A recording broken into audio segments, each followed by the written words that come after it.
From every mountain and valley the world over are flowers and plants of simple beauty. Some hold a natural wonder, chemicals that soothe pain and inspire euphoria.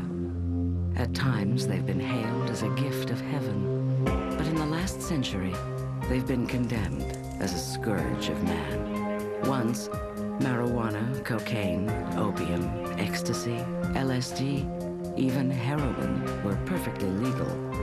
Today, they compel a war on drugs. Did these plants and drugs change? Or did we? Drugs are menacing our society. It's like a 5-hour orgasm. Used wisely, can produce the greatest ecstasy that man knows. Marijuana has been an enemy of the state since the first federal law was enacted against it in 1937. Since that time, 20 million Americans have been arrested, convicted, and incarcerated for using the most popular drug in the world.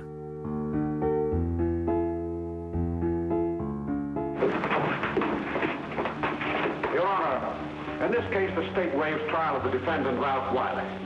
It is convinced that he is hopelessly and incurably insane, a condition caused by the drug marijuana to which he was addicted. The law is only one deterrent, and not that effective. The government relied on something else: education films. This harmless-looking cigarette is cloaked in many innocent disguises.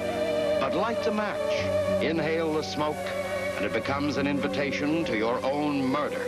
They had to now control something that was growing all over the United States as a weed.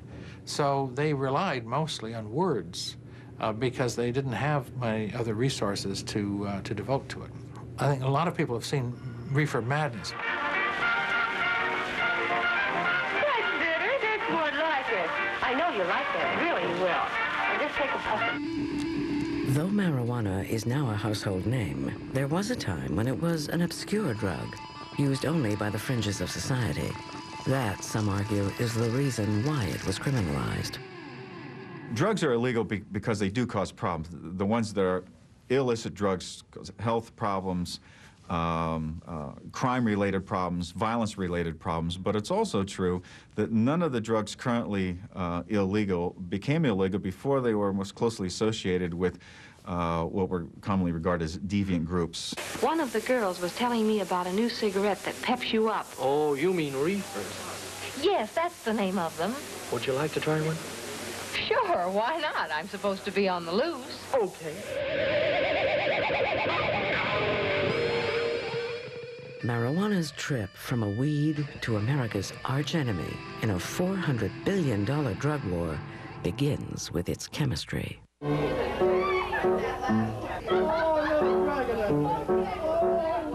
Smoking pot draws the active ingredient delta-9 tetrahydrocannabinol, or THC, into the lungs and onto the brain.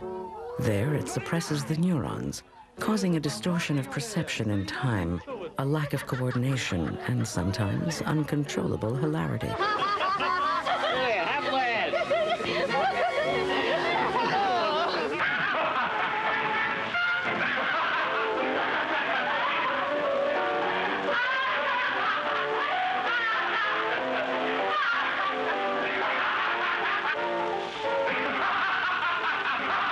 Within 4 seconds of the first drag, muscles relax, eyes redden, pulse rate quickens, euphoria, heightened sensitivity, or paranoid feelings arise in the user, an experience that dates back to the dawn of time. Herodotus records some of the earliest uses of cannabis by the Scythians, and what they did was they would build a big bonfire in the middle of the camp, and they would heap a bunch of marijuana on top of it, and then they would throw a tent over it, and they would all go under the tent and breathe the smoke.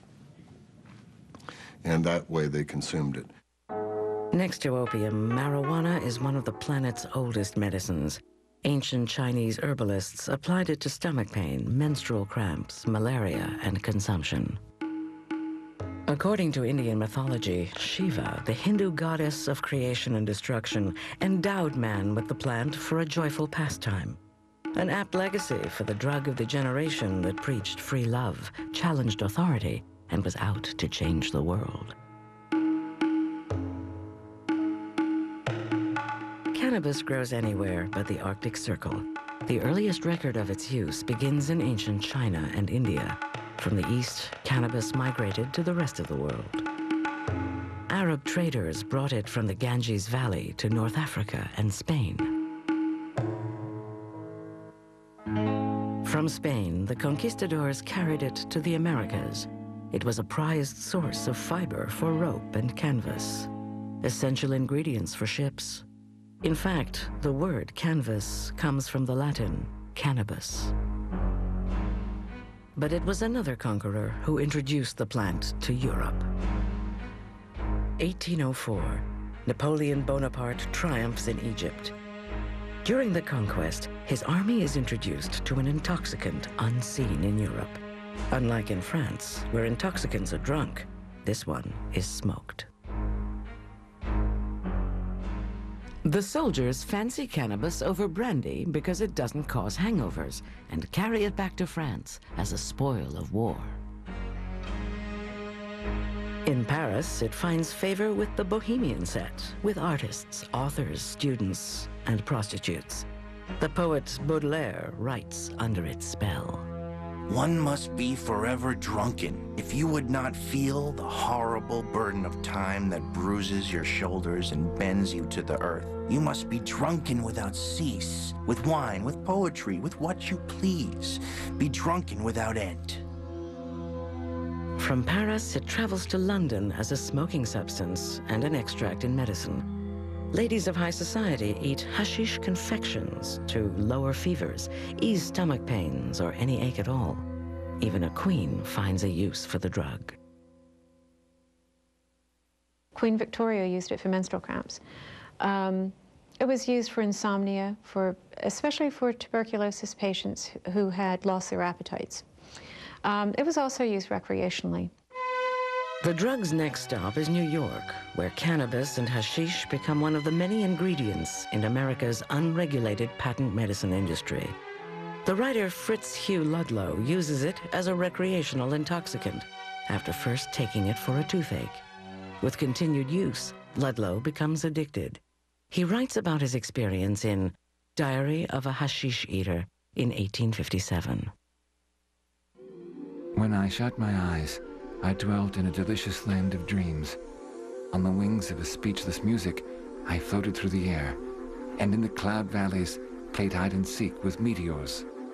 Sometimes these accounts magnified and glamorized the drug experience and encouraged many people to follow suit. Interestingly enough, Fitzhugh Ludlow became one of the most ardent and earliest supporters of drug regulation through law in the 19th century, writing quite a few stories for Harper's and for various popular magazines on drug addiction in the United States, trying to bring awareness to it.